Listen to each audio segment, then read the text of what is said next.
When we think about jiu-jitsu and what we want to do with our career, we sometimes look to the higher level athletes to see what they do. After speaking with these top athletes, I've found 5 mistakes that you could be doing that's killing your jiu-jitsu game. So if you're willing to improve on these 5 mistakes, I promise your jiu-jitsu will be 10 times better. Let's start this list off with not doing outside the gym cardio.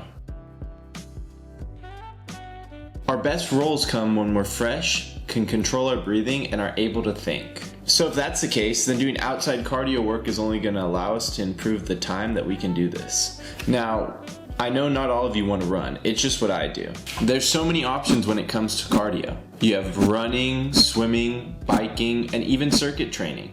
So don't feel like you have to get stuck in this bubble of just running. While I think road work is super important, for some of us we just can't do it. So if you feel like your body's starting to break down a little, let's just pull back on the cardio. I'll leave some links below that'll help you build out a good cardio system. Alright, mistake number 2 is only learning at one school. Look, I don't mean you should be gym hopping and not get a belt under one coach. What I mean by this is as early as possible in your jiu-jitsu career, you should be getting some exposure at other gyms. When we go to compete at tournaments, we aren't competing against our training partners. So the sooner that we get used to this, the easier the nerves are going to be during our tournaments. Trust me, I get super nervous at tournaments, but cross-training has really improved that. Cross-training's easy. Just ask your coach, what are some of the gyms around me you'd recommend me trying out? If your coach isn't open to you going and cross-training, well, 1, that's probably not a good coach. And number 2, you gotta remember who pays the bill. So stop feeling like you just have to train at your gym. I promise the more you get unfamiliar roles, the better you're gonna be. This is gonna allow you to feel and see things you probably never will. Mistake number 3 that holds so many jiu-jitsu practitioners back is just not getting submitted enough. Let me tell you a story.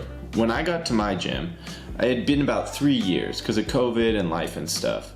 So I knew I was at a huge disadvantage against most of the other competitors. My strategy was to work on something that could benefit me in the short term and long term, but something that I could learn really quickly. So what I did was anytime I was rolling with someone, I would try and know their best submissions and I would put myself in it. Now my goal here was to be able to escape, but with doing that, I got submitted a lot. It got to the point where one of my current friends stopped me during our roll and said, hey, you know you're putting yourself in my triangle. Sometimes that happens. Sometimes people aren't going to understand what you're doing. But what's important is that learning to get submitted is going to teach you how to escape. Now, why is escaping so important? Well, I think escaping is probably the most important thing in jiu-jitsu, and the reason for that is when we're rolling, there's only one way to end the match, and that's getting submitted. So if we just stop that from happening, then the match technically could never end. And if that's the mindset you have, you're not going to be worried about shooting for stuff. So next time you're rolling, make sure you get submitted. So while mistake number 3 was about your on the mat work, mistake number 4 is going to be about your off the mat work.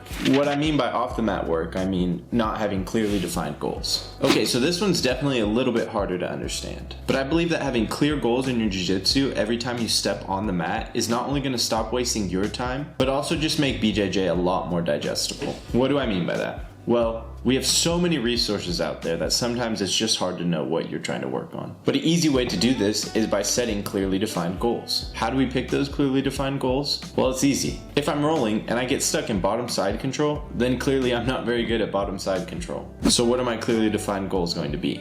Well, they're going to be to work on getting out of side control. Now, every time I go into the gym, I know what I'm going to work on. An easy way to track this is just by having something on your notes. Now you can have it on your notes on paper or your notes in a phone. I also offer a free 16-week jiu-jitsu planner in the link below. So next time you go into class, make sure you have your clearly defined goals written out. And remember, when we set these clearly defined goals, we should be setting them in cycles. I believe that this is probably the most effective way to not only track your progress, but understand where you are and where you need to be for your next tournament. What I think is the biggest mistake people are making across the board in jiu-jitsu, not filming your rolls. Film everything, whether it's at comp or in training. You should be getting as much data as you can. Now look, I get it. It's intimidating to film yourself. But you know what else sucks? Losing jiu-jitsu. So if you are serious about making a career path, you need to understand that you have to study your rolls. Also, filming your rolls is going to let you take your training off the mat. Now if you use this one and the mistake before, you have some way to build your clearly defined goals. What that looks like is I'm just going to film my rolls. Now when I get home, I'll review them. I always set about an hour of time to review my rolls. The moment I lose my roll, that's the moment that I know I need to work on that position. Also, what we can do is if we're getting ready for a tournament, in our head we should be adding up the points of that tournament. So whether that's IBJJF rules or ADCC rules, If you find yourself losing in that rule set, that's where you would take away points. Now when you take away points, that's a losing position, so we can work towards that goal.